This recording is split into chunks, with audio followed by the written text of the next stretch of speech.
যুবক ভাই, তোমরা গ্রহণ করার নিয়তে শোনো। এক তো হইল বন্ধু, আমি প্রতিদিন বলি, আমি নিজেও পেরেশানি বোধ করি, জনপ্রিয়তা দিয়া তো ভাইয়া তেমন কোনো কাজ হবে না। প্রিয় ভাই আমার, আমি নিজেও এটা নিয়ে চিন্তিত। মালিকের ইচ্ছা হইছে তো মালিক শ্রোতা আল্লাহর কথা শুনতে চাচ্ছে, কিন্তু মনে করো জনপ্রিয়তার কারণে আসলে যে এই হুজুর এখন একটু জনপ্রিয়, এই হুজুরের ওয়াজ এখন কেউ শুনতে চায়, এই জন্য আইলাম, হুজুর চাইলাম, উনি মনেও কয় কিছু কথা, এই তাইলে তো বাবা লাভ হবে না। আমার জনপ্রিয়তা দিয়া তোমার কি? আমারে যদি 1 কোটি মানুষও চিনে, 10 কোটি মানুষও চিনে ভাইয়া, তো তোমার লাভ কি? তোমার ফায়দা বলো, বলো প্রিয় ভাই, বুঝতে শিখো। আমারে সারা বাংলাদেশও যদি চিনে অথবা না চিনে, এতে কি আসে যায়? তোমার লাভ কি? তোমার আখলাকের কথা বলো, তোমার জিন্দেগি বলো। তুমি যে 365 দিনে খোদার একটা বছরে ফজরের নামাজ পড়ো না, সেটা কি আমার জনপ্রিয়তা দিয়া তোমার পাপ মোচন হয়ে যাবে?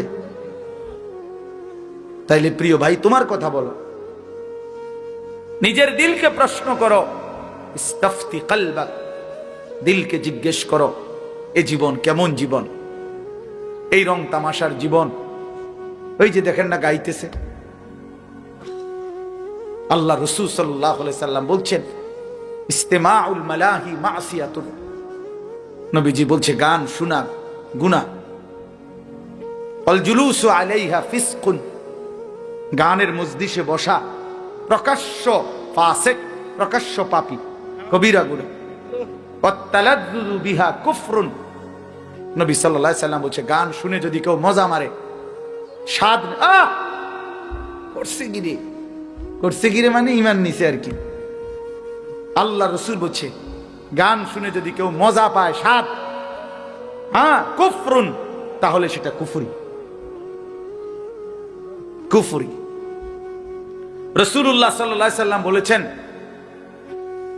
নালার পানি, স্রোতের পানি, ঝর্ণার পানি, যেখান দিয়া পুরা দমে পানি আসে, ওইখান দিয়া খুব দ্রুত ঘাস, সতেজ সজীব সবুজ ঘাস ওঠে বেশি, কারণ এদের পানিটা কি আসে, আরামসে আসে।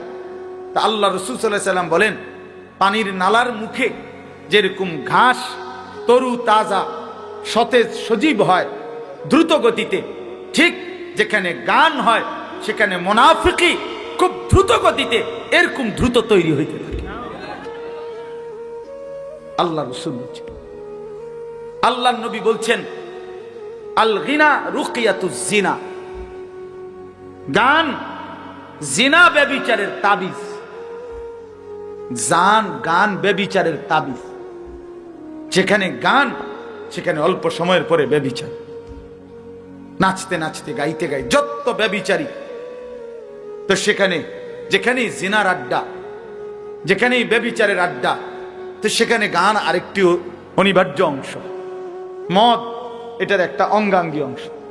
এই 3 জিনিস কাছাকাছি, এই 3 জিনিস কাছাকাছি। গান আছে তো ব্যভিচারও আছে, গান আছে তো মদের বোতলও আছে, নেশারও আছে। কেউ যদি বলে আমার এখানে নাই তমকের, সেটা আমি ভিন্ন বিষয়, ওনারটা উনি বলবে, আমনের সাফাই আমনে গাইবেন, কিন্তু আমি আমভাবে বললাম, ব্যাপকভাবে বললাম, ব্যাপকভাবে বললাম। এই জন্য বলতে চাচ্ছি, রং তামাশার এই দুনিয়া, খেল তামাশার এই দুনিয়া, আল্লাহ রাসূল সাল্লাল্লাহু আলাইহি সাল্লাম স্পষ্ট হাদিস আছে, একেবারে আল্লাহর কসম, জুমার খুতবার বই আছে আপনার, ওইখানের খুতবার মধ্যে আছে, আল্লাহর নবী সাল্লাল্লাহু আলাইহি সাল্লাম বলছেন, আমারানি রব্বি বিমাহকিল মাআজিফ ওয়াল মাজামির, আল্লাহ তাআলা আমাকে দুনিয়ায় পাঠিয়েছেন এই আদেশ দিয়ে যেন আমি বাদ্যযন্ত্র ধ্বংস করি, ভেঙে ফেলি। বাদ্যযন্ত্র ভাঙার জন্য আল্লাহ তাআলা নবীকে পাঠিয়েছে, এটা নবীজির আগমনের একটা উদ্দেশ্য।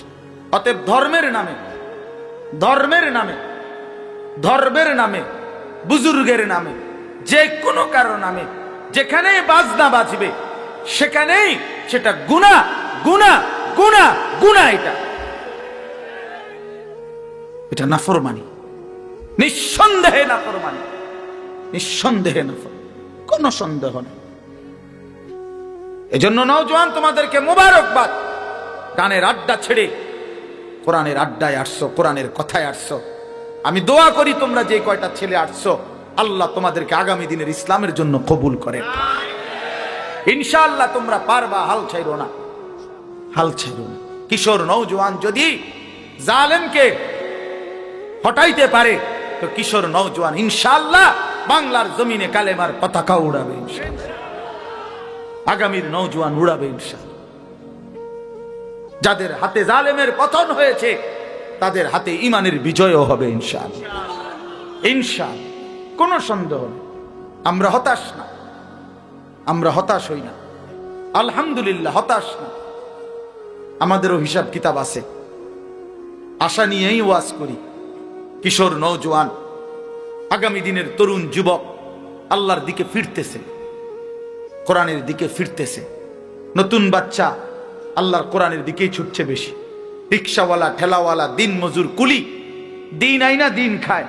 আজকে তারাও স্বপ্ন দেখে আমার ছেলে হাফেজে কোরআন হবে। এক সমাজের উচ্চ পদস্থ পয়সাওয়ালা ধনী সর্বোচ্চ, সেও স্বপ্ন দেখে আমার ছেলেটা হাফেজে কোরআন হবে। এটা প্রমাণ করে আগামীর পৃথিবী কোরআনের পৃথিবী ইনশাআল্লাহ। মনে রাখো, বাংলাদেশের গলিতে গলিতে, রাস্তার মোড়ে মোড়ে, গ্রামে গ্রামে, পাড়ায় পাড়ায়, মহল্লায় মহল্লায়, শহরে মফস্বলে, রাজধানীতে, সর্বত্র এই যে নুরানি মাদ্রাসা, হাফিজি মাদ্রাসা, এত মাদ্রাসা হচ্ছে, কারণটা কি বলেন ফারুক ভাই? কারণ কি? এত মাহফিল, এত মাদ্রাসা কা? অনেকে কয় তো এত মাদ্রাসা কা, আমিও তো কই বেটা এত মাদ্রাসা কা। এটা তো আমারও প্রশ্ন, এত মাদ্রাসা হচ্ছে কেন? এই এবার উত্তর কি? উত্তর সহজ। উত্তর সহজ হইল, এই জমিনের মধ্যে একটা পাতা পড়ে না আল্লাহর ইচ্ছা ছাড়া। তো এত বড় মাদ্রাসাটা হয়ে গেছে আল্লাহর ইচ্ছা ছাড়া। কি মিয়া, একটা পাতা যেখানে পড়ে না আল্লাহর ইচ্ছা ছাড়া, সেখানে এতগুলো মাদ্রাসা কি আল্লাহর ইচ্ছা ছাড়া হইছে? না, আল্লাহ তাআলা এটাই বুঝাইতে চাইছে, আমি উম্মতের গলিতে গলিতে, আমার বান্দার গলিতে গলিতে আমি কোরআনের ঘর চালু করে দিলাম, যেন আমার বান্দা প্রতিটা মোড়ে মোড়ে, গলিতে গলিতে, রাস্তার কোনায় কোনায়, চতুর্দিকে যেন আমার বান্দার সন্তানরা আল্লাহর কোরআন পড়ে, আল্লাহর কোরআনের হাফেজ হয়। আগামী দিনে প্রতিটা গলি গলি থেকে কোরআনের মুজাহিদ, ইসলামের সৈনিক বের হবে ইনশাআল্লাহ, ইনশাআল্লাহ। মনে রাখো, এই সমস্ত সুল্লা মুল্লা, এই সমস্ত বান্দরামি, এগুলো টিকবে না। তোমাকে ওই তামসা, বেডি সাউন্ড আর মোবাইল টিফোন টিকবে না, আমি বললাম। মনে রাখো বন্ধু, আনিস যদি কোনোদিন নাও থাকে পৃথিবীতে, মনে পড়বে একদিন ইনশাআল্লাহ। মনে রাখো ছেলেরা, এই রং তামাশার, এই ফুর্তি, এই অসভ্যতা, এই নোংরামি থাকবে না। তোমার ফেসবুকের আব্বাও থাকবে না, তোমার ইউটিউবের আব্বাও থাকবে না, তোমার বড় মোবাইলের আব্বা থাকবে না পৃথিবীতে। আহা, আমি বললাম, টেলিগ্রাফ নাই, ডাক টিকেটের, ডাক পিয়নের সেই চিঠির প্রচলন নাই, টেলিফোন তিনটির দ্বারা কথা হইতে, এগুলোর প্রচলন এখন আর আগের মতো নাই, ফিতাওয়ালা ক্যাসেট এখন আর নাই, সিডি, চ্যাপ্টা চ্যাপ্টা ক্যাসেট, এগুলো নাই। এটি আমি দেখছি সবটি। টেলিগ্রাফ আমি দেখছি, টেলিফোন আমি দেখছি, চিঠি আমি ছাত্র জীবনে বাড়িতে তো সবসময় চিঠি পাঠাইতাম, চিঠি দিছি, দেখছি। এরপরে আপনার ফিতাওয়ালা ক্যাসেট দেখছি, সিডি দেখছি, করিয়ন নায়িকা। আমার বয়স তো কমপক্ষে 230। হ্যাঁ, জানেন না আপনারা? 230, আপনি কত কত কন? 218। তো কত, 2 বছর কমাই এখন বুঝছেন? 43 বছর বেড়া, 43। আমি 81 সালের অক্টোবরে আমার জন্ম, 43 শেষ হয়ে 44 শুরু হয়েছে আমার বয়স। তা তাইলে মাত্র কয় বছরের ব্যবধান? 40 বছরের ব্যবধান, 30 বছরের ব্যবধান হবে। আমার ছোটবেলার 8-10 বছর বাদ দিবেন না আগে? আমার অবুঝ সময়টা, এই সময়টাকে আমি বুঝি নাকি? তাই এই সময় তো কি দেখছি আমার মন নাই। 6 বছর 5 বছরটা তো আমার মনে নাই, মনে আছে 10-এর পরে। তাহলে 30 বছরের ব্যবধান। তাহলে 30 বছরের ভিতরে বন্ধু ছেলেরা আমি অনুরোধ করি তুমি বুঝতে শিখো বাপ। 30 বছরের ব্যবধানে এতগুলো প্রযুক্তি নাই হয়ে গেল, তো আগামী 30 বছরের ভিতরে এগুলো তো থাকতো না, এগুলোর পরের ভার্সনও থাকতো না, এগুলোর পরের ভার্সনও থাকবে না। প্রতিনিয়ত জেনারেশন, আধুনিক গবেষকরাই বলে প্রতিনিয়ত জেনারেশন বদলে যায়। এই যে জেনারেশন, এখন 2 জেনারেশন চলতেছে বিশেষ। একটা হলো জেনারেশন জেড, যেটাকে জেন জি বলে। 1997 সাল থেকে 2012 সালে যারা জন্ম নিছে, যাদের বয়স সর্বোচ্চ এখন 27, এরা জেনারেশন জেড, মানে আধুনিক গবেষক এদের হাতেই এই স্বৈরাচার পলাইছে। হ্যাঁ, এরা ধরতে পারে না, আন্দাজ করতে পারে নাই, ফ্যাসিস্ট আন্দাজ করতে পারে নাই। মনে করছে আগের নিয়মে, 40 বছর আগের নিয়মে, 30 বছর আগের নিয়মে গুলি করলেই দৌড়ে যাবো গা, উপরে ফাঁকা গুলি ছুড়লেই পোলাপান দৌড় দিব। এখন দেখছে ওমা দৌড় দেয় না, গুলি ডাইরেক্ট বুকে মারলেও সরে না। এইটা ধরতে পারে নাই, এরা আন্দাজ করতে পারে নাই যে এই জেনারেশন আর আগের জেনারেশনে তফাৎ আছে। এই জন্য এটা তো পত্রিকা আসছেও, একজন পুলিশ বলছেও স্বরাষ্ট্রমন্ত্রীর ওই সময় যে গুলি তো মারি একটা, বাকিটি তো যায় না। হ্যাঁ, এটা তো খবরে আসছিল, বাকিটি তো কি, বাকিটি তো একটা মরলে একটা মরে, কিন্তু বাকিটি তো কি যায়।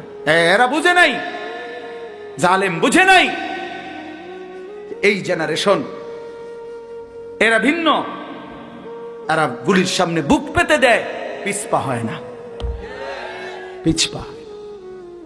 তাইলে এই জন্য বললাম ভাইয়া, প্রতিনিয়ত জেনারেশন বদলায়। 2013-র পর থেকে এখন আধুনিক গবেষকদের কথা হলো এখনকার জেনারেশন হলো জেনারেশন আলফা। এরা নতুন জেনারেশন, আরো নতুন, আরো আপডেট জেনারেশন। এই এখনকার ছোট ছোট 7-8 বছরের পণ্ডিত আম করতে বড় পণ্ডিত, আপনারা জানেন না, এতে কিতা বোঝে, এত দুনিয়াটা খাইয়া লাগবে। এই এখন পিচ্ছি পিচ্ছি যেগুলো 8-10 বছরগুলো আরো বড় বিচ্ছু, বুঝছেন না? হ্যাঁ, আমরা তো আলহামদুলিল্লাহ, যেহেতু আমার কামে পোলাপান নিয়ে, এই জন্য আমি এটা নিয়ে খুব পড়ি, শুনি, দেখি। হ্যাঁ, সারাক্ষণ খোঁজ খবর নেই কি হই ছেলেপেলেদেরকে নিয়ে, আর কি বলা যায়, কি করা যায়। লম্বা সময় ভুলে যেও না, বেশি দিন ভুলে গেলে একদিন আমি তোমাকে তোমার আখেরাত, পরকাল, তোমার জীবন থেকে ভুলায় দেব, আমি তোমার আত্মভোলা করে দেব।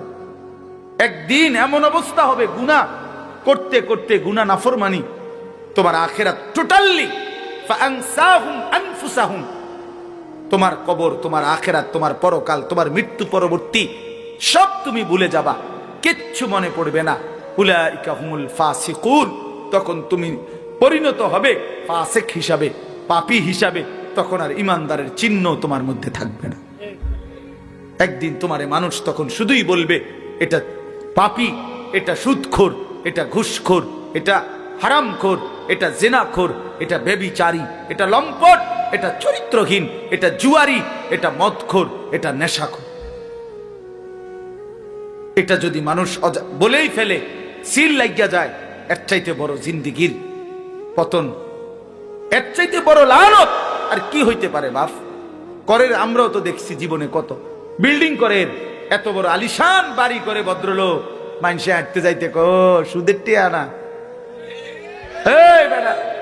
বাটফার বাটফার জিটারির টিয়া, 2 নম্বরই টাকা কামাইছে, তো লাভ হইছে কি? লাভটা কি? ইজ্জত কোথায়? সম্মান কোথায়? তোমার টাইলস তো তোমার সম্মান আনে নাই, তোমারে তো সুদখোর তোমার পরিচয় লাগিয়া গেছে, হারামখোর পরিচয় লাগিয়া গেছে। লোকে তো বলে তোমারে মদখোর, লোকে তো বলে তোমারে নেশাখোর, লোকে তো তোমারে দেখলে বলে দেখতে মনে হয় গাঁজাখোর। এর চাইতে বড় লানত কি ভাইয়া? একটা যুবক তুমি বলো, তোমার আড়ালে যদি তোমারে কেউ বলে তোমার পরিচয়টা, ও হেতরে চিনি, আরে চিনি, অসভ্য, চরিত্রহীন, লম্পট, নেশাখোর, গাঁজাখোর, ফুট্টাখোর, বাবাখোর, ডাইলখোর, ইয়াবাখোর, হারামখোর, বেডি ছাড়া, নারী ছাড়া, ছবি ছাড়া, আর কিছু বোঝে না। প্রিয় ভাই আমার, বলো এরপরে তোমার জীবনের আর কি মূল্য রইল? তোমারে মানুষ তো জানোয়ারের মতো মনে করলো, তোমারে তো পরিচয় দিল পশুর মতো। তোমার ইজ্জত কোথায়? তোমার সম্মান কোথায় বন্ধু? তুমি বলো। প্রিয় ভাই আমার, ছেলেরা আমার, তোমরা যারা এক ওয়াক্ত নামাজ পড়ো না, তুমি ইনসাফের সাথে বলো লোকে তোমার ব্যাপারে কি মন্তব্য করে। তোমার সমবয়সী বন্ধুদেরকে যদি কেউ জিজ্ঞেস করে ছেলেটা কেমন, তো যে এক ওয়াক্ত নামাজ পড়ে না তার ব্যাপারে তার বন্ধু কি বলবে? যে সে জোনায়েদ বাগদাদি। তাইলে তোমার দুশ্চরিত্র ছাড়া, চরিত্রহীন ছাড়া কি বলবে? কারণ সে তো জানে তুমি উলঙ্গ ছবি দেখো, তুমি তার থেকে আড়াল করবা কেমন? হ্যাঁ, আখেরাতে তো এক ফোঁটা আড়াল করা যাবেও না। দুনিয়াতেও মানুষ বর্তমান আধুনিকতার এই জমানায় এত বেশি খতরনাক যে মানুষের জিন্দিগির একান্ত একান্ত বিষয়টা পর্যন্ত মানুষ প্রকাশ করে দেয়, উন্মোচিত হয়ে যায়। তখন মানুষ লজ্জিত হয়, বেইজ্জতি হয়। এই জন্য দোস্ত আমার, বন্ধু আমার, প্রিয় সাথী আমার, মনে রাখতে হবে কথা। আমি আজকে লম্বা বললাম, আমি যে আয়াত পড়ছি ওইটাই বলা দরকার ছিল। এটাও বলি, শুধু তর্জমা শোনাবো, কিন্তু পোশাকের উপরে আমি আজকে এতগুলো কথা বলছি। ওই আর একটা উদাহরণ বাকি ছিল, হযরত ওমর রাদিয়াল্লাহু তাআলা আনহুর কথা মনে আছে? হযরত ওমর রাদিয়াল্লাহু তাআলা আনহু 10.5 বছর মুসলমানদের খলিফা ছিলেন। কয় বছর? অর্ধ পৃথিবীর বাদশা ছিলেন, মুসলমানদের খলিফা ছিলেন। এই ওমর রাদিয়াল্লাহু তাআলা আনহু মসজিদে নববীতে ইমামতি করতেন। নবীজি সাল্লাল্লাহু আলাইহি সাল্লাম যেখানে ইমামতি করতেন, নবীজির পরে আবু বকর, আবু বকরের পরে এই 10.5 বছর ইমামতি করতেন তিনি ওমর। এক লোক আবু লুকলু নামে এক কাফের ছদ্মবেশে একদিন 10.5 বছর পরে ফজরের নামাজের সময়, ফজরের নামাজে কিছুটা অন্ধকার থাকে, এই অন্ধকারের ভিতরে চাদর দিয়া নিজেরে ঢাইকা গোপনে, লোকেরা বোঝে নাই, সাহাবীরা টের পায় নাই, সে ছদ্মবেশে এই প্রথম কাতারে ওমর রাদিয়াল্লাহু তাআলা আনহুর কাছাকাছি নামাজে এসে দাঁড়াইছে। তার কোমরে ছিল ধারালো ছুরি। এই ফজরের নামাজ ইমামতি শুরু করছে ওমর রাদিয়াল্লাহু তাআলা আনহু, প্রথম রাকাত। এই প্রথম রাকাতে যখন ইমামতি করতেছে, সূরা ফাতিহা পড়ে শুরু করবে আরেকটা কেরাত, এই সময় এই বেঈমান কোমর থেকে ছুরি বাহির কইরা হযরত ওমর রাদিয়াল্লাহু তাআলা আনহুর কোমরে 7-8টা ছুরির ঘাই দিছে, ফটাফট দামাদাম ছুরি মারছে, ওনার ঘাই দিছে, ছুরি দিয়েই দৌড় দিছে। তো হযরত ওমর রাদিয়াল্লাহু তাআলা আনহু, কিতাবে আছে স্পষ্ট, একটু পরে গিয়ে আসা ওনার নারী বুড়িগুলো পর্যন্ত বের হয়ে গেছে। এইভাবে চাপ দিয়া ধইরা হযরত ওমর রাদিয়াল্লাহু তাআলা আনহু, একজন সাহাবী আব্দুর রহমান ইবনে আউফ, ওনাকে প্রথম কাতারের থেকে টান দিয়া আইনা ইমামের জায়গায় দাঁড় করাইছে। দাঁড় করাইয়া নিজে হাত দিয়া চাপ দিয়া ধইরা কাইত হইয়া যাইয়া পড়ে যাইতেছে। এই সময় আগে বলছে একটা কথা, আব্দুর রহমান, আগে ফজরের নামাজ শেষ করো, তারপরে আমারে ধইরো। আল্লাহর কসম যুবক, আমরা কিতাবে পড়ছি। হ্যাঁ বন্ধু, কতদিন হয় ফজরের নামাজ পড়ো না? কতদিন? তোমরা কত ছেলের চেহারা দেখলে বোঝা যায় কালো চেহারা, তোমাদের বেনামাজির চেহারা কালোই থাকে, বিশ্বাস করো।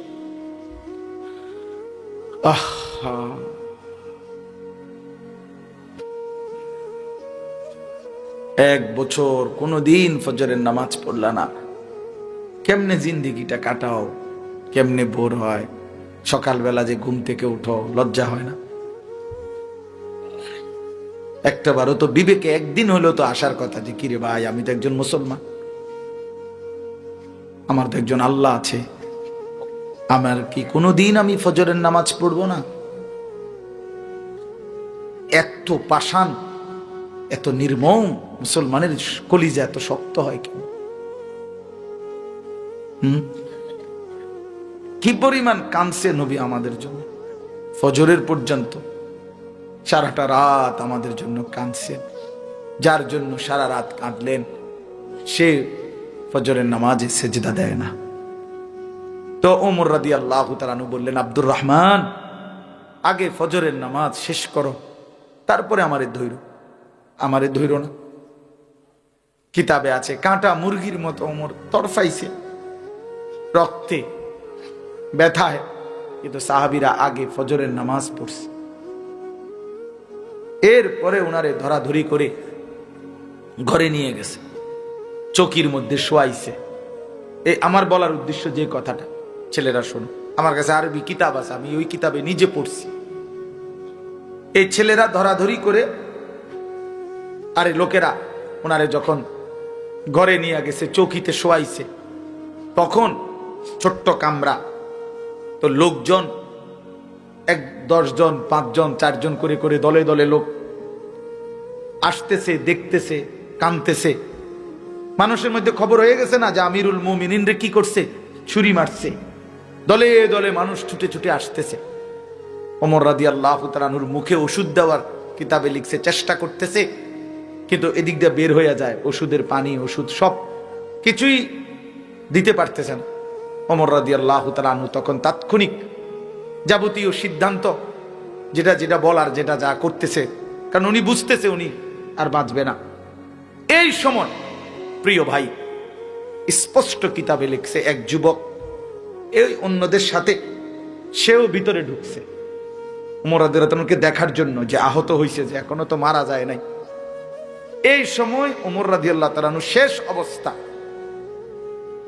আপনার রূহ যাবে, আল্লাহর কসম কিতাবে আছে, ওই যুবক যখন ঢুকছে ওমর রাদিয়াল্লাহু তাআলা তার দিকে তাকাইছে, দেখছে যে তার পায়ের লুঙ্গিটা টাকনুর নিচে। আল্লাহর কসম, ওমর এই অবস্থায় সাথে সাথে বলে উঠছে যে ইরফা ইজারাক, যুবক তোমার লুঙ্গি উপরে উঠাও। এই কথাইটা বলার জন্য,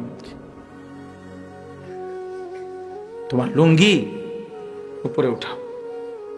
আমি দুনিয়া থেকে বিদায় নিচ্ছি, তবে আমার রসুলের সুন্নাত আমার চোখের সামনে পালন করবে না, আমি এটা মেনে নিয়ে যাইতে পারি না। এই জন্য এই শেষ মুহূর্তে তিনি বললেন ইরফা ইজারাক, তোমার লুঙ্গি উঠাও, তোমার লুঙ্গি টাকনুর নিচে। তাইলে প্রিয় ভাই, বিষয়টা কতটা গুরুত্বপূর্ণ। আজকে আমরা এটাকে কিছুই মনে করি না, আমরা এতবার শুনছি আলেমদের মুখে যে আল্লাহর নবী সাল্লাল্লাহু আলাইহি সাল্লাম বলছেন, মা আসফালা মিনাল কাবাইনি মিনাল ইজার ফাহুয়া ফিন্নার, টাকনুর নিচে যেই অংশ যাবে কাপড়ের সেটা জাহান্নাম। তো এতবার নবীজি বললেন, আল্লাহ রাসূল সাল্লাল্লাহু আলাইহি সাল্লাম বলেন, ওই ব্যক্তির দিকে আল্লাহ তাআলা হাশরের ময়দানে তাকাবে না এই যার লুঙ্গি পায়জামা টাকনুর নিচে। আল্লাহর কসম নবী বলছে, আল্লাহ তাআলা লা ইয়ানজুরু ইলাইহি, তার দিকে হাশরের দিন তাকাবে না। তো আল্লাহ যদি না তাকায়, তুমি নাফরমানকে মুক্তি দিবে কে? তোমারে মুক্তি দিবে কে? এই জন্য আজকে নিয়ত করো। কথাটা যেহেতু প্রসঙ্গ কেন জানি হয়ে গেল, পোশাকের উপরেই এতগুলো কথা বলে ফেললাম। আমরা ওয়াদা করি আজকে, তোমরা কমপক্ষে যারা আসছো, আমি তোমাকে ভীষণ মহব্বত করি, তোমরাও আমারে মহব্বত করো, আমি জানি এটা। ভালোবাসার এই দাবিতে চলো আজকে এই কুয়াশার অন্ধকার রাতে নিয়ত করি যে আমরা আমাদের পোশাক ইসলামী বানাবো, এবং টাকনুর নিচে লুঙ্গি পায়জামা প্যান্ট পরবো না ইনশাআল্লাহ। কি পড়বা না কও, কি কও, এটা কও, কথা এটা কও যে টাকনুর নিচে লুঙ্গি প্যান্ট পায়জামা পরবো না, এটা পুরোটা কও। ছেলেরা বলো, দিল থেকে বলো, বাপ তুমি পারবা ইনশাআল্লাহ। নওজোয়ান পারে, সব পারবে ইনশাআল্লাহ। নওজোয়ান হিম্মত করলে আল্লাহ তাআলার রহমত উঠছে। একটা দেশে 7টা যুবক পুরা জাতির বিপরীতে ঈমান আনছিল। আল্লাহ তাআলা বলছে, ওই যুবকদেরকে তোমরা ঘুমাও, তোমাদের ঘুম পাড়াইলাম, আর তোমাদের ঈমানের উপরে আমি আল্লাহ খুশি হয়ে পুরা জাতি সংশোধন আমি করে দেব। এই 7 যুবক ঘুমাইছে 309 বছর। 309 বছর পরে আল্লাহ তাদেরকে ঘুম থেকে জাগায়া বলছে, যাও এখন এলাকার যাও, গিয়া দেখো, দেখলে দেখবা গোটা জাতীয় ইমানদার, জাতির বাদশাহ ইমানদার। আসহাবে কাহাফ, যুবকের ইমান আল্লাহ এত খুশি হয়েছে। মক্কাবাসী শুনতে চাইছে নবীজির কাছে কিচ্ছা, যে নবী, আল্লাহ নবীর কাছে বলছে আসহাবে কাহাফের ঘটনাটা বলো। নবীজিকে বলছে, আল্লাহ তাআলা জিবরাইল পাঠাইয়া বলতেছে, বন্ধু ঘটনাটা আমি কই, নাহনু নাকুসসু আলাইকা নাবাআহুম বিল হক। আপনার কাছে পুরো ঘটনা সঠিকভাবে আমি কই, আগে আমি কই। ইন্নাহুম ফিতয়াতুন, ঘটনাটা হইল তারা ছিল কয়েকজন যুবক। কথা শুরুই করছে, ঘটনার শুরু। ইন্নাহুম ফিতয়াতুন, তারা ছিল কয়েকজন যুবক, মানে যেন কথাটা কইছেই আল্লাহ বড় মহব্বত। তারা ছিল আমার কিছু প্রিয় যুবক বান্দা। আমানু বিরাব্বিহিম, যারা আমার উপরে ঈমান আনছিল। ওয়াজিদনাহুম হুদান, আমি আল্লাহ তাদের ঈমানের বরকতে, তাদের হেদায়েতের যোগ্যতা আমি আরো বাড়িয়ে দিলাম। ওয়ারাবাতনা আলা কুলুবিহিম, ঈমান তাদের কলজার মধ্যে শক্ত রশি দিয়া মজবুত করে বেঁধে দিলাম। গাঁটটি বাইন্ধা দিছি ঈমান। আল্লাহ বলছে, আমি ঈমান বেঁধে দিছি তাদের দিল, বাইন্ধা দিছি, যে কোন তুফানে, দুশ্মনের আর কোন ষড়যন্ত্রে, জালেমের আর কোন জুলুমে ঈমান এক চুল যুবকের নড়বে না ইনশাআল্লাহ। তুমি এমন ঈমানদার হও, তুমি এমন যুবক হও। আল্লাহ তাআলা আমাদের সন্তানদেরকে কবুল করে নেন। আমাদের বাবারা, বয়স্ক বাবারা, আপনারা দোয়া করে দেন ওদেরকে। কোন চাচা আপনারা দোয়া করছেন কিনা ছেলে করে? দোয়া আপনারাও কুদ্দুর কইয়েন। কিছু মুরব্বী আছেন যারা জিন্দিগিটা চাচা সাধু আন্ডারে দিয়ে দিছেন। কিছু বয়স্ক চাচা, তারা সাধু আন্ডারের সাথে একটা চুক্তি করে নিছে, সমঝোতা চুক্তি। কইছে, বাজি শেষ বয়স, আর কয়দিন বাঁচি বলা যায় না, যে দূর শল্য কুলায় তোমার এনাইয়া বৌমু, তুমি কদ্দুর আমারে জাগা দিও। এই তো কইছে, আর বইয়ের আজাইরা সামনে আমার এনে বইয়েন, এই শিক্ষণ একটা টুল, হ্যাঁ কদ্দুর বালা কোনো টুলও না, শিকন একটা টুলের মধ্যে ঘন্টার পর ঘন্টা বইয়া বইয়া এই বিড়ি খায়, বন খায়, চা খায়, এই নিজে গপ করে, মানুষের গপ শুনে, নিজেও গিবত করে, মানুষের গিবতও শুনে, আর জেদ্দুর শল্যকুলা টেলিভিশনে বেডিতে নাচ দেখে। কি অসিব্য মানুষ, এমন বুড়া, অসিব্য বুড়া। হ্যাঁ, যদি বলেন লজ্জা লাগছে, তাহলে ছেড়ে দেন আজকে, আপনি আজকে এই নাফরমানি ছেড়ে দেন। যদি বলেন হুজুর বুড়া মানুষের এত বড় কথা বলেন, আপনি কিসের বুড়া? বেড়ি খান এখনো আপনি অনবিড়ি খান কেন? আপনি গুনাহ ছাড়বেন কোন দিন মিয়া? আপনার লজ্জা হবে কোন দিন? আপনার নাতি আপনার থেকে শিখবে কোন দিন? আপনার ছেলে আপনার থেকে শিখবে কোন দিন? আপনার আখলাক ভালো হবে কোন দিন? তাইলে আপনি গাইলেন, সুদে টিয়া গড়েন, আপনি শরম নাই মিয়া। এই জন্য সোজা কথা, ইনসাফ করেন। 60 বছরও কি আখেরাত মনে পড়ে নাই? 60 বছরও কি গুনাহ ছাড়ার টাইম হয় নাই? 60 বছরও বিড়ি সিগারেট, 60 বছরও চা দোকান, 60 বছরও টেলিভিশন। আস্তাগফিরুল্লাহ, আস্তাগফিরুল্লাহ। গুনাহ ছাড়বে কোন দিন? তাইলে কোন দিন নাফরমানি ছাড়বে? কবর কি খামখেয়ালি? আখেরাত কি মামুর বাড়ি মিয়া? জান্নাত কি? জান্নাত আমনের ফুতে বিদেশ থেকে 10,000 দিছে, মসজিদে দিছেন, জান্নাত ক্লিয়ার। হ্যাঁ, জান্নাত আমনের মামুর বাড়ি। আপনি 10,000 দিয়ে বেহেশতে যাবেন গা? মসজিদে ফ্যান দুইয়ান দিছে, ওটা বেহেশত। আরে বাপরে, আরে বাপরে, বেহেশত কি? 2টা রুম আর একটা বারিন্দা, এটারে তো বেহেশত। বেহেশত এই তোমার নাকি? 2টা রুম আর একটা বারান্দার নাম বেহেশত? এত বড় সাম্রাজ্য মালিক, যাকে দিবে সবচেয়ে ছোট জান্নাত, আল্লাহ রসুল বলছে 10 দুনিয়া বরাবর। তার জন্য কোনো মূল্য দিতে হবে না, তার জন্য কোনো মেহনত করতে হবে না। এটা এত খামখেয়ালি হয়ে গেল। মাফ করে দিয়েন চাচারা, জিদ করে আমার লগে গুনাহ ছেড়ে দেন, যে যা বেটা হুজুর বেটা এত বড় কথা কইছ বেটা, গেলাম না চা দোয়ানে। আমি তো কই চাচা আপনার শরীরের রুম একটা সেত ডোক, আপনি জিদ করে কালকে চা দোয়ানে যাইয়েন না, চা দোকানদারের ক্ষতি হবে না, আপনি চা খাই আইয়ে নেবেন, আপনি বেডি চাইয়েন না, টেলিভিশন দেখেন, আপনি বিড়ি খানা ছাড়েন, বিড়ি জাহান্নামের খাবার, সরাসরি জাহান্নামীদের খাবার। কোরআন শরীফে আছে জাহান্নামীদের খাবারের বৈশিষ্ট্য লা ইউসমিনু ওয়ালা ইউগনি মিন জু। জাহান্নামীদের খাবার আল্লাহ বলছে এটার কোনো পুষ্টি হয় না এবং এটার দ্বারা ক্ষুধাও নিবারণ হয় না। বিড়ি সিগারেট অবিকল এরকম, এটার দ্বারা শরীরের কোনো পুষ্টি হয় না এবং ক্ষুধাও নিবারণ হয় না, অতএব এটা জাহান্নামীদের খাবার। নাকে মুখে ধোঁয়া ছাড়ে, আগুন ছাড়ে, এটা বুঝে একটা কিছু হইতে পারে? এটা আমার সর্বোচ্চ বুঝাইয়ে দূর, এবারে হয়তো আগের থেকে প্র্যাকটিস করতেছে। হ্যাঁ, মানে আগের থেকে আগুনের একটা অভ্যাস থাকলে পরে যখন ফুল আগুনে ডুববে এটার দ্বারা সুবিধা হবে। একটু জানে আমার তো কিছুটা অভ্যাস আগের থেকেই আছে, আর নাহলে অনেক একটু বাড়াইয়া দিছে আর আগুনে। এজন্য এটা লজ্জার বিষয়, শরমের বিষয়, হায়ার বিষয়। এটা বিড়ি সিগারেটের এই বদভ্যাস একেবারেই অপছন্দনীয় অভ্যাস। বাবা নওজোয়ান মাঝ বয়সী আপনারাও ছেড়ে দেন। কেমনে দাঁড়াবেন?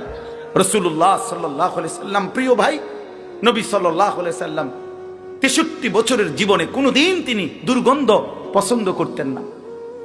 নবী সাল্লাল্লাহু আলাইহি সাল্লাম ঘামের গন্ধ সহ্য করতেন না, কাঁচা পেঁয়াজ কাঁচা রসুনের গন্ধ সহ্য করতেন না। নবী সাল্লাল্লাহু আলাইহি সাল্লাম বলছে তিনটি জিনিস দুনিয়াতে আমার সবচেয়ে প্রিয়, আহাব্বুল আশিয়া ইলাইয়া সালাসা, তিন জিনিস আমি নবীর কাছে দুনিয়াতে সবচেয়ে প্রিয়। এর মধ্যে এক নাম্বার হলো আত্তিব, সুগন্ধি আতর। এক নাম্বার নবীজির প্রিয় ছিল।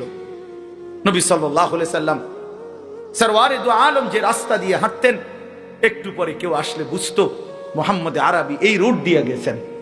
কেমনে বুঝতো? মেশকের গ্রানে সুগন্ধিতে সবাই আন্দাজ করত নবী আরবি এদিক দিয়ে গেছেন। আল্লাহ নবীর ঘাম মোবারকের দিকে সাহাবীরা অপেক্ষায় থাকতো। পবিত্র ঘামের এক ফোঁটা ঝরলে সেইটুকু ঘাম নিয়ে তারা আতর মেশক হিসাবে ব্যবহার করত। এত সুগন্ধিময় যিনি, তার সামনে সুপারিশের জন্য এই বিড়িওয়ালা মুখ লইয়া কেমনে দাঁড়াইবেন? কথা বলেন না কেন? হ্যাঁ, হাসরের ময়দান কি সুপারিশের কোনো নিয়ম কানুন নাই? অনেকেই না না নিয়ম কানুন না, অনেকেই বুঝছে আমি আমার গুনাহ আমি করতে থাকি, নবী আছে গেলেই জান্নাত। আরে বাপরে, এটা কে বললো বলেন? আপনি কইছেন তো? কে কইলো? জিগার আপনি নাই করে আপনি জিগার না কেন? কথা বলেন।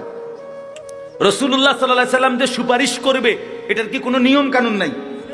কথা বলেন না, কোন আইন কানুন আসেনি তো? তাইলে অবশ্যই আইন কানুন আছে, অবশ্যই নিয়ম কানুন আছে। নিয়ম কানুন থাকবে না কেন? বিধিনিষেধ থাকবে না কেন? নবী বুঝি বলছে উম্মত তুমি মৃত্যু পর্যন্ত আল্লাহর নাফরমানি করতে থাকো, আমি তোমারে বেহেশত দিব, এটা নিয়ে সুপারিশ। তা আপনারা কি বুঝলেন? অনবরত মিথ্যা, অনবরত অন্যায়, এটা তো ঠিক না বাবা, এটা তো ঠিক না। আপনাদের কাছে আমি অনুরোধ করলাম, রাসূলুল্লাহ সাল্লাল্লাহু আলাইহি সাল্লাম নিয়ত তো আসিল ওমর ফারুক ভাইয়ের কারণে মানে নরম কইতাম, ফাইলামে দোনা শক্ত হয়ে গেছে, মাফ করে দিয়ে, মাফ করে দিয়েন। আল্লাহ তাআলা আমাদের দিল বদলায়। কিন্তু চারদিকে তাকাইয়া নবী দেখে হায় হায় মানুষের মধ্যে সমস্ত নাফরমানি, 16 আনা, চুরি ডাকাতি জিনা ব্যভিচার মদ জুয়া খুন ধর্ষণ নারী নির্যাতন ছিনতাই রাহাজানি কুফর শিরিক মূর্তি পূজা সব 100 ঠিক না? যখন নবীজি কালেমার দাওয়াত শুরু করছেন তখনকার পরিবেশটা কেমন ছিল? সকলেই কি জঘন্যতম পাপে লিপ্ত। তো নবীজি সাল্লাল্লাহু আলাইহি সাল্লাম ভীষণভাবে চিন্তিত হয়ে গেলেন, হায় হায় আমি কেমনে শুরু করুম, কোনান দিয়ে ধরমু, আগে আগে চোরেরে ঠিক করবো না ডাকাইতেরে আগে ঠিক করবো, কোন দিক দিয়া ধরমু লাইন? সব তো পাপে ভরা, জাহিলিয়াত অন্ধকার। তো এই সময় নবী সাল্লাল্লাহু আলাইহি সাল্লামের চিন্তা পেরেশানি মনে হয় যেন কোমর বাঁকা হয়ে যাচ্ছে, অর্থাৎ টেনশনে, মানে বুঝাইতে চাইতেছে একদম অস্থির হয়ে যাচ্ছে নবী। আহা আমি কি করব। আবার আল্লাহ বলে দিছে ফাস্তাকিম কামা উমিরতা, আপনাকে যে আদেশ করছি এক চুল নড়বেন না, আপনার মেহনত চালায় যাবেন। সুখে দুঃখে আপনারে মূল্যায়ন করুক আর অবমূল্যায়ন করুক, পাথর মারুক আর ঢিল মারুক, আপনার জিম্মাদারি থেকে আপনি এক চুল নড়বেন না। এবার প্যারেশানিটা বুঝি, একে তো সদর বদর মানুষ বেশি সব, আবার কইছে লরম সরম যাইতো না, করতেই হবে এটা। তাহলে কেমন ভারী বোঝা নবীজির কাঁধে। তো আল্লাহ তাআলা বলছে বন্ধু আপনি কাজটা শুরু করেন, সিদ্ধান্ত নেন করবেন, আপনি শুরু করেন। আপনার কাজটাকে সহজ করার জন্য যা যা প্রসেসিং করতে হয় সব আমি আল্লাহ করে দেব।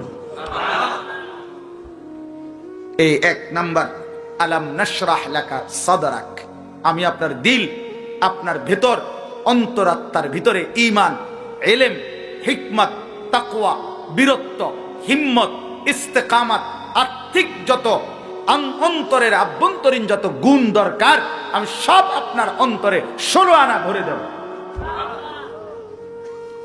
আলাম নাশরাহ লাকা সাদরাক, আপনার দিল খুলে দেব। দেখবেন আপনি জমিনে বসে আরশে আজিম দেখবেন।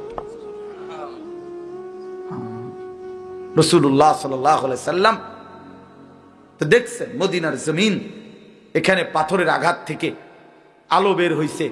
নবী বলছে এই আলোতে আমি দেখতেছি রোম মুসলমানদের হাতে বিজয় হবে। কোথায় মদিনা, কোথায় রোম, ইটালি, এভাবে দেখছে। তার মানে আল্লাহ তাআলা তার দিল প্রশস্ত করে দিয়েছেন। ওয়াদানা আনকা বিজরাক আল্লাযী আনকাদা যাহরাক, আল্লাহ বলে যে বোঝা আপনার কাঁধে চাপছিল, আপনার কোমর বাঁকা করে দিছিল, আমি নিজে আপনার সেই বোঝা হালকা করে দিয়েছি। অর্থাৎ আপনি শুরু করছেন, ইমানদার হইতে শুরু করছে, একজন দুইজন তিনজন করে করে মুসলমান হচ্ছে, আপনার বোঝা হালকা হইতেছে, লোক আপনার দিকে আসতেছে, করতে থাকেন, বলতে থাকেন। একদিন দেখবেন 20 বছরের মাথায় আমি আল্লাহ বললাম, আল্লাহ জানায় দিছে এই অল্প কয়দিন পরে মক্কা বিজয় হবে। এরপরে দেখবেন 20 বছরে মুসলমান হইছে যা, 1 বছরে 6 মাসের 3 মাসে তার চাইতে বেশি দলে দলে ওয়ারাআইতান নাসা ইয়াদখুলুনা ফি দীনিল্লাহি আফওয়াজা, দলে দলে দলে দলে মানুষ আল্লাহর কোরআনের দিকে, দ্বীনের দিকে, আল্লাহর দ্বীনের দিকে ঢুকতে থাকবে। এই আল্লাহ বলেন আমি আপনার বোঝা হালকা করে দিয়েছি। বিষয়টা তো আমি আসি আমনেরে ছাইরা দিয়া মাঠে, আমি তো গেছি গানা, কথা বোঝেন নাই? আমি তো আছি বন্ধু, আমি আছি।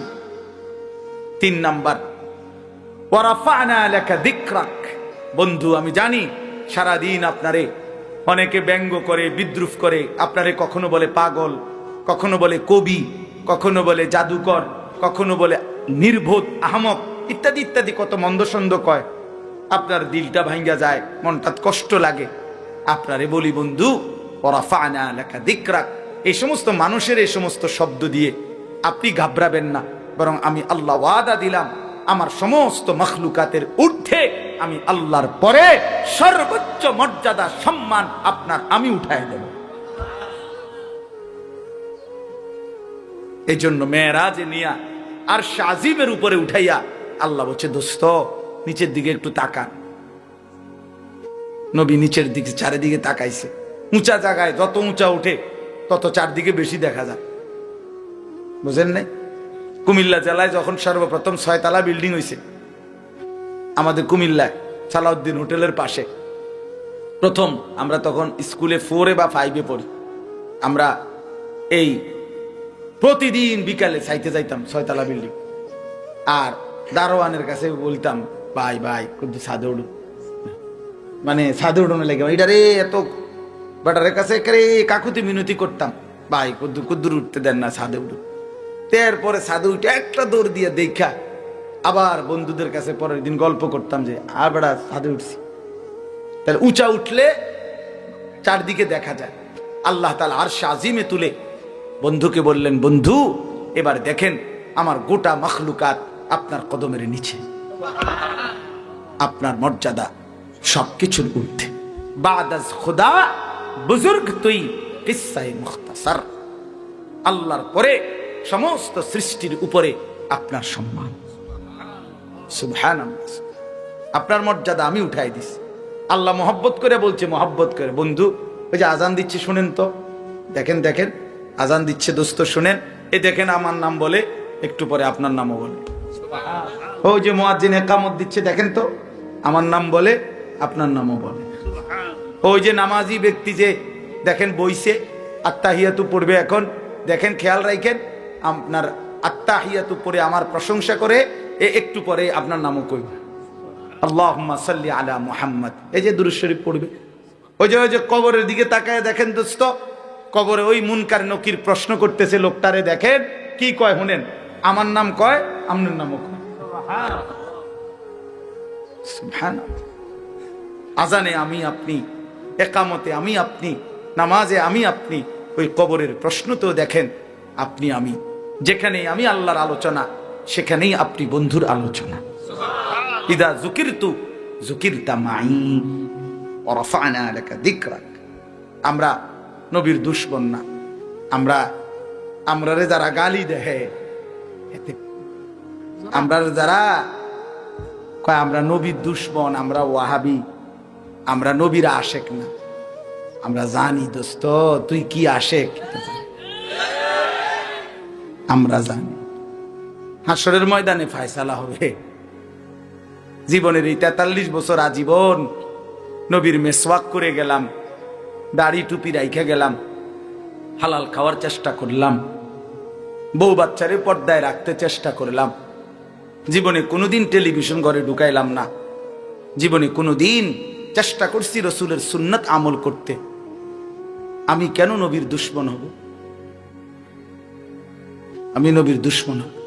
আমি জিলাফির দুশমন হইতে পারি, নবীর দুশমন না। আমি বিরানির দুশমন হইতে পারি, নবীর দুশমন না। চলো যদি প্রয়োজনে প্রমাণ চাও, ইনশাআল্লাহ আমরা প্রমাণ দিছিও। 158 বছর আমাদের কওমি মাদ্রাসার ইতিহাস। 1866 সন থেকে এই উপমহাদেশে শতবার, হাজারবার, লক্ষবার রসুলের ইজ্জতের জন্য, কোরআনের ইজ্জতের জন্য যারা রক্ত দিয়েছে, জান দিয়েছে, কলিজার খুন দিয়েছে, সবার আগে প্রতিবাদ করেছে জালেমের, অন্যায়ের, রসুলের দুশমনের বিরুদ্ধে। সবচেয়ে আগে যাদের নাম, তারা কওমি মাদ্রাসার উলামা, তোলাবায়ে কেরাম। যদি কারো প্রমাণ লাগে তো 2013 সালের 5ই মের রক্তের গ্রাণ শুকবার জন্য মতিঝিলের শাপলা চত্বরে এখন গিয়া নাক লাগাও, দেখবা ইমানদারের রক্তের গ্রাণ পাইবা। এখনো যাও, এখনো যাও। তালিবে ইলমদের, উলামায়ে কেরামের তাজা খুন ওই জমিন ভাসছিল। এটা পৃথিবী দেখছে, আসমান দেখছে, রব্বে করিমও দেখছে। নবী সাল্লাল্লাহু আলাইহি সাল্লামের ভালোবাসা কাদের দিলে ছিল?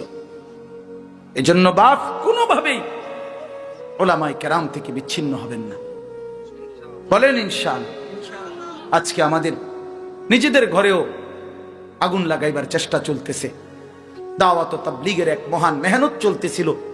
এই মেহনতের মধ্যেও দুশমন, ইসলাম বিরোধী চক্র সাদ নামে ইন্ডিয়ার, দিল্লির এক ভণ্ড, এক প্রতারক, এক মুনাফিক, এক বিশ্বাসঘাতক সাদ নামে এই ভণ্ডে তার কিছু বাহিনী, গুন্ডা, সন্ত্রাসী লাগায়া ইমানদার দাওয়াত ও তাবলীগের সাথীদেরকে শহীদ করছে, খুন করছে, রক্ত ঝরাচ্ছে। কিন্তু ওই ভণ্ডের অনুসারী গুন্ডারা জানে না যে ইমানদারের পবিত্র রক্তের উপরে কালেমার বিজয় হবে ইনশাআল্লাহ। এজন্য আমরা, এটা আমাদের স্পষ্ট হিসাব, এটা স্পষ্ট। ইসলাম বিরোধী, কোরআন বিরোধী যেই বলে, সে কাছের হোক, দূরের হোক, ঘরের হোক, বাহিরের হোক, প্রত্যেকের বিরুদ্ধে প্রতিবাদ করা, অন্যায়কে অন্যায়, ন্যায়কে ন্যায়, আলোকে আলো, অন্ধকারকে অন্ধকার বলা, এটা উলামায়ে দেওবন্দ, কওমি মাদ্রাসার আলেমদের চিরদিনের বৈশিষ্ট্য। আলহামদুলিল্লাহ। এই জন্য আমরা কবর পূজারী, মাজার পূজারীকেও ছাড়ি নাই, আমরা সাদ নামের ওই ভণ্ড অনুসারীদেরকেও আমরা ছাড়ি নাই। তার ব্যাপারেও কথা বলছে আমাদের উলামায়ে কেরাম, আমাদের উলামায়ে কেরাম। এই জন্য আপনাদের কাছেও বলি, উলামায়ে কেরামের সাথে থাকবেন। বলেন ইনশাআল্লাহ, বলেন ইনশাআল্লাহ। নওজোয়ান একা একা চইল না, আলেম উলামার সাথে থাইকো, দুনিয়াও সুন্দর হবে, আখিরাতও সুন্দর। ফাইন্না মাআল উসরি ইউসরা, ইন্না মাআল উসরি ইউসরা। আল্লাহ বলছে বন্ধু, আপনারে সান্ত্বনা দিয়ে বলি বন্ধু, কষ্ট পাবেন যতটা, শান্তি সুখ স্বস্তি পাইবেন তার চাইতে দ্বিগুণ দ্বিগুণ, ডবল ডবল। ওয়াদা দিলাম, ওয়াদা দিলাম। আপনার চোখে পানি ঝরছে যতগুলো, আমি আল্লাহ আপনার মুখে হাসি ফুটাবো তার চাইতে বেশি। আপনার আমি দেখাবো বন্ধু, আপনার মুখে আমি হাসি ফুটাবো। আপনার চোখে পানি ঝরলে আমার আরশ নড়ে, আপনি কাঁদলে আমার আরশে আজিম নড়ে বন্ধু। আপনার তায়েফের রক্ত আমি দেখেছি বন্ধু, আপনার উহুদের দান দান শহীদ করা খুন আমি দেখেছি, আপনার পেটে পাথর বাঁধা জিন্দেগি আমি দেখছি। আমি বন্ধু আপনারে ওয়াদা দিলাম, ওয়ালা সাউফা ইউতিকা রাব্বুকা ফাতারদা, এই পরিমাণ আপনাকে দেব আমি, এত দেব এত দেব এত দেব, পেতে পেতে আমি আল্লাহর দয়া নিয়ামত, আপনি খুশি হয়ে যাবেন, রাজি হয়ে যাবেন। আপনারে খুশি করে দেব, খুশি করে দেব। এই জন্য আল্লাহ বলছে বন্ধু ঘাবড়ায়েন না, একটু কষ্ট করেন, আগামী দিনে স্বস্তি মিলবে, স্বস্তি মিলবে। ফাইজা ফারাগতা ফানসাব ওয়া ইলা রাব্বিকা ফারগাব। আল্লাহ বলেন, এটার অনেক তাফসীর আছে, আমি শুধু শেষ বলি যে আল্লাহ তাআলা নবীকে বলছে বন্ধু, সারা দিনে কাফেরদেরকে দ্বীনের দাওয়াত দিতে গিয়ে আপনি কত রকমের মেহনত করছেন, কতজন কত কথা বলছে, কেউ গ্রহণ করছে, কেউ প্রত্যাখ্যান করছে, কেউ বিদ্রুপ করছে, কেউ মন্দ সন্দ বলছে, কতজন কত রকমের বিরূপ প্রতিক্রিয়া দেখাইছে। এই জন্য মোবাইলটা ধরে রাখলে মনোযোগ হয় না, বারবার এটার দিকে নজর যায়। এই কারণে আমি শক্তভাবে বললাম, বরং তোমরা ছেলেরা যারা দাঁড়ায় আছো, দেখো যে কষ্ট করে বসার কিন্তু জায়গা আছে, যে যেটুকুই শোনো ভাই বসে শোনো। মনে করো তুমি 10 মিনিটেই শুনলে, আমার কোনো আপত্তি নেই, তো 10 মিনিট বসে শোনো। এই পিছনে জায়গা আছে, এখানে দাঁড়ায় না থেকে পিছনে যাও, বসে শুনলে আল্লাহর কথা আদব হয়। জুতা পায়ে আল্লাহর কথা শোনা আদব পরিপন্থী। হ্যাঁ, এটা কোরআনুল কারীমের মধ্যে আল্লাহ তাআলা মুসা আলাইহিস সালামকে বলছে, আমরা সবাই জানি এটা, যে মুসা নবীর সাথে আল্লাহ তাআলা প্রথম যেদিন তুর পাহাড়ে কথা বলছেন, সেদিনই আল্লাহ বলছে প্রথম দিন, ফখলানা আলাইকা, মুসা তোমার জুতা খুলে ফেল। এরপরে আল্লাহ তাআলা ওনার সাথে কথা বলছে, তার মানে আল্লাহর কথা শুনবার আদব জুতা খোলা, বসে পড়া। হযরত জিবরাইল আলাইহিস সালাম, আপনারা আমার দিকে তাকান, ছেলেরা এমনিই শুনবে ইনশাআল্লাহ। তো জিবরাইল আলাইহিস সালাম, হাদিসের মধ্যে আছে, যতবার তিনি নবী সাল্লাল্লাহু আলাইহি সাল্লাম এর কাছে মানুষের আকৃতিতে আসছেন, জিবরাইল নবীজির কাছে দুই ভাবে আসতেন। কখনো অদৃশ্যভাবে আসতেন, যেটা নবীজি টের পাইতেন, সাহাবীরা দেখতো না, বুঝতো, নবীজির চেহারা দেখে বুঝতো জিবরাইল আসছে। নবী সাল্লাল্লাহু আলাইহি সাল্লামের হালাত, চেহারার রং বদলাই যেত, রক্তিম লাল হয়ে যাইত, পবিত্র চেহারা থেকে ঘাম ঝরত, এবং নবীজি সাল্লাল্লাহু আলাইহি সাল্লামের নাকের কাছে, মুখের কাছে মৌমাছির গুনগুনে আওয়াজ শোনা যাইত। সাহাবীরা বুঝতেন জিবরাইল আসছে, কোরআন নাজিল করছে। তো এটা ছিল একটা। আর কখনো কখনো জিবরাইল আলাইহিস সালাম সরাসরি মানুষের আকৃতি ধরে নবীজির কাছে আসতেন। এই মানুষের আকৃতি ধরে যখন আসতেন, তখন তিনি নবীজির সাথে যে কথা বলতেন, বসে কথা বলতেন আদবের সাথে। নবীজি সাল্লাল্লাহু আলাইহি সাল্লামের সামনে একবারে নামাজের হালাতের মতো বসতেন। নবী সাল্লাল্লাহু আলাইহি সাল্লামের দুই হাঁটু মোবারকের সাথে হাঁটু মুখোমুখি করে জিবরাইল বসতেন, বুক বরাবর, হাঁটু বরাবর, চোখ বরাবর। মনে করেন আমার এই দুই হাঁটু বরাবর যদি ওইদিকে কেউ বসে আমার মুখোমুখি, তাহলে হাঁটু যেমন বরাবর, তো বুকও তো বরাবর, চোখও তো বরাবর, ঠিক না? এতে তাওয়াজ্জু বেশি হয়, এতে ফায়দা বেশি হয়, উপকার বেশি হয়। চোখের সাংঘাতিক পাওয়ার, নজরের বরকত হয়। এই কারণে এই দুইটা কথা মিলাইয়া বললাম। একটা হলো আল্লাহর কথা শুনতে বসতে হয়, জুতা খুলতে হয়। এজন্য দাঁড়াইয়া আল্লাহর কথা শোনা আদব না, হ্যাঁ একান্ত নিরুপায়, জায়গা কোনোভাবে আর নাই, অথবা জায়গাটাই এমন যে দাঁড়ানো ছাড়া উপায় নাই, এমন কোনো পরিস্থিতি হতেই পারে।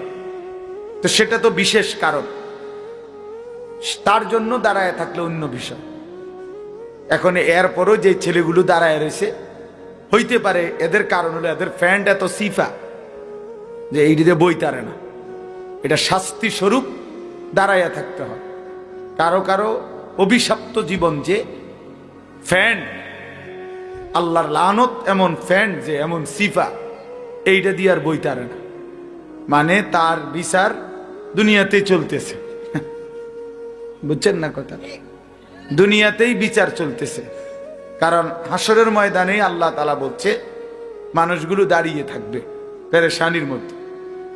এই জন্য এই সিফা প্যান্টের কারণে অনেক, আমি দেখছি অনেক ছেলে পেলে তাই না এটারে কোনো রকমে ঠ্যাং সরাইয়া কোনো রকমে বসে, মানে বেচারারে বসতে কইলে নিচে বইতে পারে না, পেশাব করতে পারে না, শরীর কুদ্দুর নাড়াইতে চারাইতে, এত চিপা টাইট প্যান্ট।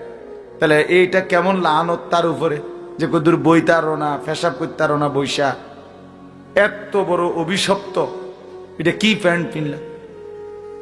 ইতিহাস গবেষকদের কথা হইল আফ্রিকার যারা গোলাম ছিল, কৃতদাস আফ্রিকান, তাদেরকে এই সিবা প্যান্ট ফিন্দাইত। হ্যাঁ সত্যি। কেন? যাতে করে কাজে ফাঁকি না দেয়, গোলামের কৃতদাসের কাজে যেন ফাঁকি না দেয়। এই জন্য দাঁড়াইয়েই পেশাব করতো, বসার সুযোগ ছিল না, এত টাইট চিপা প্যান্ট বসতে দিত না, বসার সুযোগ কম। এই জন্য এই একদম স্কিন যেগুলো শরীরের সাথে লাগা, এদের উপরে এই বড় অভিশাপ। এটা এরা সচরাচর আরামসে বসতে পারেন, বসতে পারেন, হ্যাঁ বসলে ওই চেয়ারে, তাও খুব কষ্ট হয়, এটা এত টাইট। নিজের কষ্ট নিজে অনুভব করে, এরপরেও এটা বদলায় না, কারণ ফ্যাশন যে। আমার শায়েখ আল্লামা মুফতি মুশতাকুন নবী সাহেব হুজুর বলে, রসিক বাতেও মরে, রসিক শীতেও মরে। বুঝলেন ভাই? রসিক বাতেও মরে, শীতেও মরে। খানার কথা বলছে আর কইছে, কয় না খাইয়া আইছে। শীত লাগেনি কইছে, আর কয় না কোনো সমস্যা, কিসের শীত। এখন আর ওইরকম ভারী কম্বলও দিছে না, ভাতও দিছে না, তো এখন পেটের বুকেও মরে, শীতেও মরে। তো এটার বলে আর এই যে রসিক বাতেও মরে, রসিক শীতেও মরে, দোনো দিক দিয়ে মরে। তো এই জন্য এই রসিক কষ্টে মরে সিবা প্যান্ট পরে, একেবারেই অনর্থক।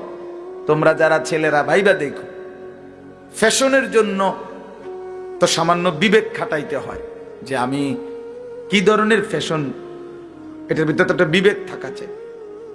কোরআন শরীফে আছে, আল্লাহ তাআলা বলছেন পোশাকের ব্যাপারে, ইয়া বনি আদম কদ আনজালনা আলাইকুম লিবাসান ইওয়ারি সাওআতিকুম ওয়া রিশা। কোরআন শরীফের আয়াত। আল্লাহ তাআলা বলেন, হে বনি আদম, আমি আল্লাহই তোমাদের উপরে পোশাক নাজিল করেছি। এই যে পোশাক পরার এই অভ্যাস, এই মানসিকতা, এই বুঝ এবং পোশাক পরিয়ে আল্লাহ তাআলাই নাজিল করছেন, এবং আল্লাহ তাআলাই এটা আদম এবং হাওয়া আলাইহিমাস সালাম ওনাদেরকে পোশাকের মাধ্যমেই আল্লাহ তাআলা তাদের রূহ দেওয়ার সময় এভাবেই সাজিয়েছেন। মনে করেন কিছু আধুনিক গবেষক আছে যারা বলে যে আদি যুগে মানুষের পোশাক ছিল না, ধীরে ধীরে মানুষ জঙ্গল থেকে ছাল বাল বাকল এগুলো দিয়ে নিজেদের লজ্জা ঢাকতে ঢাকতে আস্তে আস্তে আধুনিক হইতে হইতে পোশাক পরা শিখছে। এটা একদম গাঁজাখুরি কথা, মিথ্যা কথা, একেবারে গাঁজাখুরি কথা, এই বোতল খাই না কথা, বুঝেন না কথাটা? আলগা বোতল খাইছে, এরপরে আর কি কয় কথার কোনো উল্টা পাল্টা। এই গাঁজাখুরি কথা কেন? কারণ হলো, আপনার কি মনে হয় যে আদম এবং হাওয়া, আল্লাহ তাআলা এই দুইজনকে সৃষ্টি করে যে ফেরেশতাদের সামনে আদমকে আনলেন তো কাপড় চোপড় ছাড়া? এটা কথা হইল? এটা এত বড় বিবেকহীন কথা হইতে পারে? তো এরপরে কোরআন শরীফে স্পষ্ট আছে সূরা আরাফের মধ্যে যে আল্লাহ তাআলা বলেন, আদম এবং হাওয়া যখন ওই নিষিদ্ধ গাছের ফল খাইছে ইবলিসের কারণে জান্নাতে, তখন সর্বপ্রথম তাদের কি ক্ষতি হয়েছে? জান্নাতি পোশাক কি হয়ে গেছে? ওনাদের পোশাক গায়ের থেকে পড়ে গেছে। তাহলে ওনাদের গায়ে আগে যদি পোশাক না থাকতো, পড়লো কি? তা কথা বুঝেন নাই? ওনাদের গায়ে আগে পোশাক ছিল কিনা? তাহলে বোঝা গেল প্রথম মানব আদম, প্রথম মানবী নারী হাওয়া আলাইহিস সালাম, দুজনের গায়ে কি ছিল? পোশাক ছিল। তো তাহলে আদিম যুগে মানুষ পোশাক ছাড়া ছিল, এত বড় মিথ্যা বাটফারি কথা করতে গেল বলেন? এই জন্য এটা কোরআন থেকে দিন নিতে হয়। জীবন, কোরআনুল কারীম শুধু নামাজ শিখায় না, কোরআনুল কারীম গোটা পৃথিবী শিখায়। মানুষের জীবনের সবকিছুই কোরআন থেকে নিতে হবে। কোরআনুল কারীমে আছে আল্লাহ তাআলা বলেন যে শয়তান যেন, ইয়া বনি আদমা লা ইফতিনান্নাকুমুশ শাইতান, হে বনি আদম, শয়তান যেন তোমাদেরকে ধোকায় না ফেলে।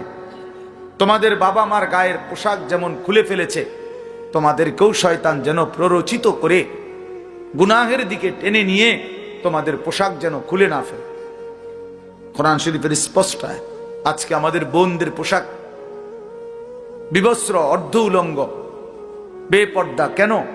তাকে, নারীকে, ওই বোনকে, ওই মেয়েকে, ওই স্ত্রীকে, ওই মহিলাকে শয়তান নিজের পক্ষে নিয়ে আনিছে।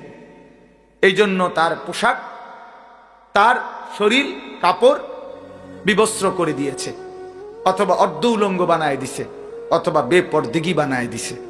এই জন্য পোশাকের উপরে শয়তানের বড়সড় আক্রমণ হয়।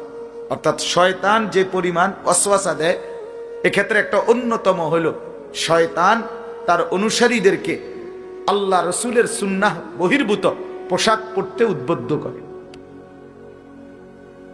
কথা বুঝছেন? এই জন্য এটা মনে রাখা দরকার।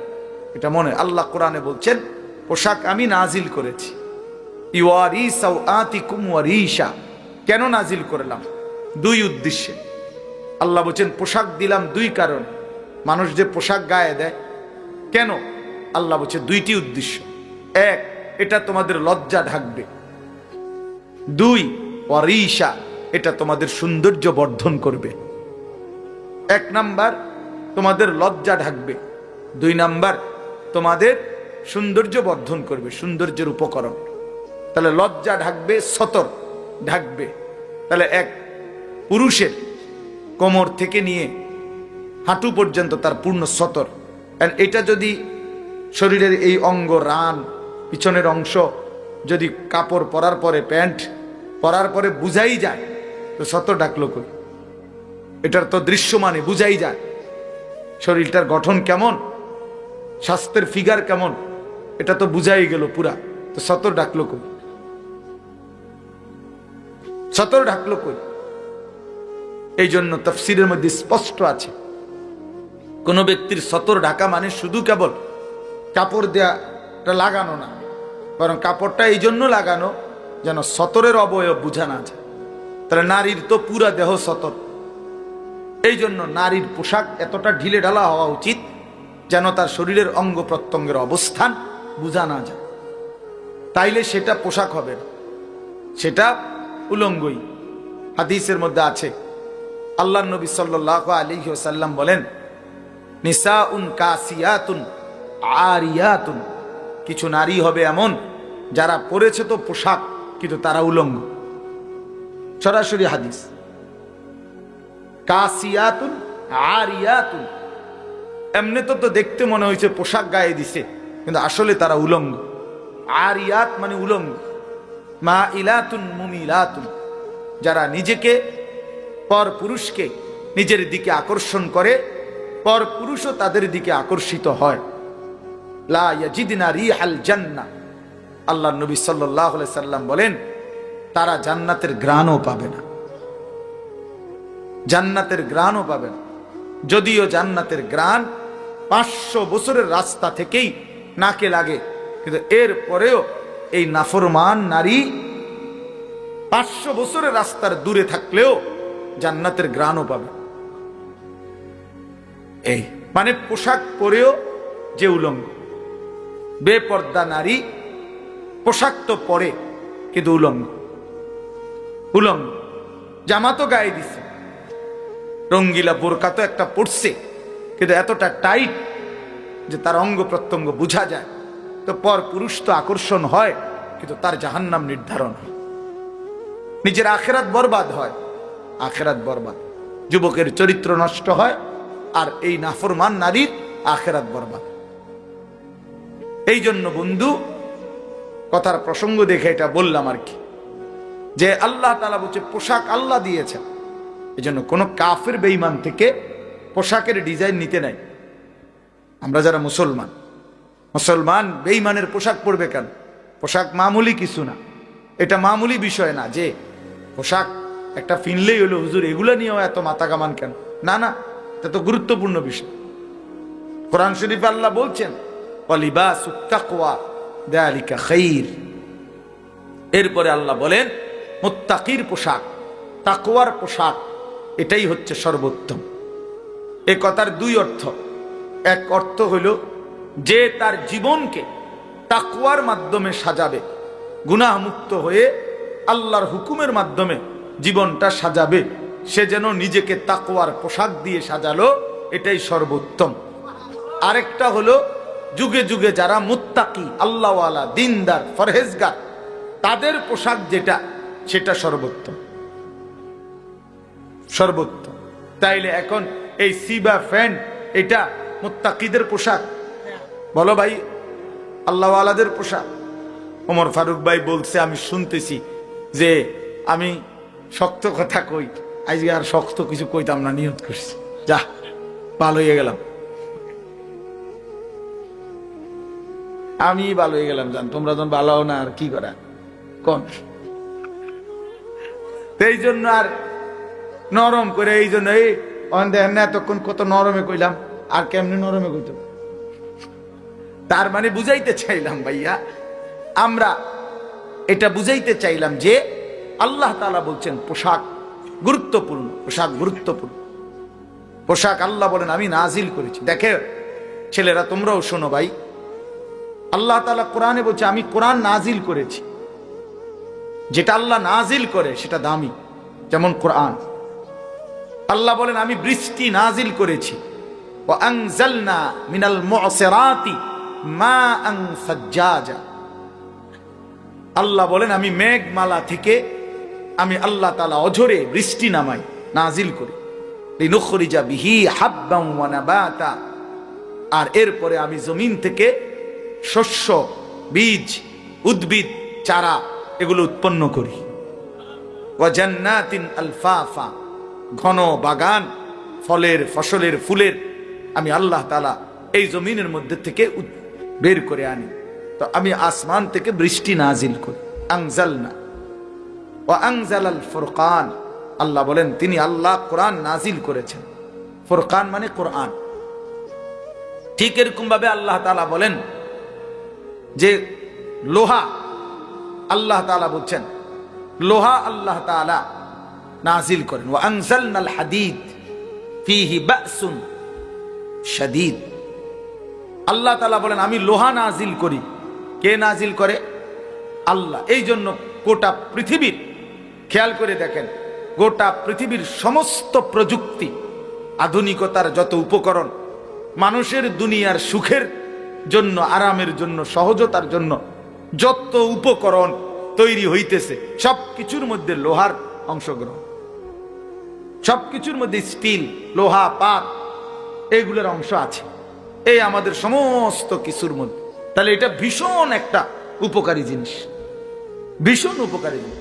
এই পৃথিবীর আধুনিকতার সবকিছু তৈরি হইতেছে, তার মধ্যে একটা মৌলিক অন্যতম উপাদান লোহা। লোহা এই লাখ হাজার হাজার বিল্ডিং, তো এগুলো সব লোহা না হইলে, এই স্টিল না হইলে কেমনে হইব, এই রড না হইলে কেমনে হবে? আল্লাহ তাআলা বলেন বাসুন শাদীদ, এর মধ্যে ভীষণ শক্তি আছে লোহার মধ্যে, লোহার মধ্যে। তো যেটা আল্লাহ নাজিল করে সেটা দামি হয়, গুরুত্বপূর্ণ হয়। তাহলে আল্লাহ বলেন কোরআন আমি নাজিল করেছি, এটা গুরুত্বপূর্ণ। বৃষ্টি আমি নাজিল করি, এটা গুরুত্বপূর্ণ। লোহা আমি আল্লাহ নাজিল করেছি, এটা অত্যন্ত গুরুত্বপূর্ণ। ঠিক আল্লাহই বলছেন কাদ আনজালনা আলাইকুম লিবাসান, আমি পোশাক নাজিল করেছি, অতএব এটা গুরুত্বপূর্ণ। এটা জানতেন একটা কিছু ফিনলেই হইল না, যে কোনো কারো বেঈমান কাফের মুশরিকদের দেখে দেখে ভাইয়া একটা কিছু পড়লেই হলো না। মুসলমান এত ফালতু হয় না, মুসলমান এত অল্পতে হেরে যায় না। যেই কোনো কাফের বেঈমান ইয়াহুদি, খ্রিস্টান, হিন্দু, বৌদ্ধ, নাস্তিক, মুরতাদে যেটাই আমারে দেখাই দিল, আমি এটাই পড়লাম, এটাই পড়লাম। মহিলাদের নেশাই এটা। বাজারে মার্কেটে গিয়ে নতুন কি আসছে, নতুন ডিজাইন কি, নতুন মডেলের কাপড় কি, আহা কার থেকে মডেল নিল, কার থেকে মডেল নিল? এই বেঈমান কাফের মুশরিকরা যত ডিজাইন আমাদের মা বোনদের জন্য কাপড়ের নামে দিচ্ছে, সবটার মধ্যে মূল উপাদান হলো বেপরদিগি। এটাকে সামনে রাইখা নারীকে যত বেশি লোভনীয়, আকর্ষণীয় করে পর পুরুষের সামনে তুলে ধরা যায়, এটা হলো তাদের মেন আগে প্রথম টার্গেট। এরপরে পোশাকের ডিজাইন, সাইজ ইত্যাদি সাজায়, ঠিক না? তাইলে অসভ্যতা হলো মূল। কিন্তু আল্লাহ তাআলা তো অসভ্যতার জন্য পোশাক দেন না। আল্লাহ তো প্রথমেই বলে নিছেন ইউয়ারি সাওআতিকুম, কেন তোমাদের পোশাক নাজিল করলাম? তোমাদের লজ্জা ঢাকবে। একমাত্র মানুষ, এই পৃথিবীর সব প্রাণীর দিকে তাকায় দেখেন, গরু, ছাগল, কুকুর, বিড়াল, এরা এদের লজ্জাস্থান নিজ দেহের কোনো অংশ দিয়া ঢাকে। আল্লাহ কুদরতি ভাবে এভাবে রাখছে, লেজ দিয়ে, দুই পায়ের অবস্থান দিয়ে তারা তাদের লজ্জাস্থান ঢাকতে পারে। কিন্তু একমাত্র মানুষ, পুরুষ কিংবা নারী, কেহই পোশাক ছাড়া তার লজ্জাস্থান ঢাকতে পারবে। সিস্টেম আছে কোনো? না। শরীরের অঙ্গ দিয়ে লজ্জাস্থান ঢাকার কোনো সিস্টেম তার সিস্টেমে নাই। তাকে লজ্জা ঢাকতেই হবে পোশাক দিয়ে, পোশাক দিয়ে। এই জন্য আল্লাহ বলছেন পোশাক আমি নাজিল করেছি ইউয়ারি সাওআতিকুম, এটা তোমাদের লজ্জা ঢাকবে। এই জন্য ওয়ারিশা, এবং সৌন্দর্য হবে, পোশাকের সৌন্দর্য হবে। এই জন্য আমি অনুরোধ করছি ছেলেরা, প্রিয় ভাই, নিজের পোশাকের প্রতি যত্নবান হোক। একটা পোশাক একটা মানুষের ধর্মের পরিচয় বহন করে, পোশাক মানুষের বংশের পরিচয় বহন করে, পোশাক মানুষের ব্যক্তিত্বের পরিচয় বহন করে, পোশাক মানুষের রুচির পরিচয় বহন করে। বাহ্যিক এই পোশাক মানুষের ভিতরের চিন্তাধারার প্রকাশ করে। আরবিতে বলে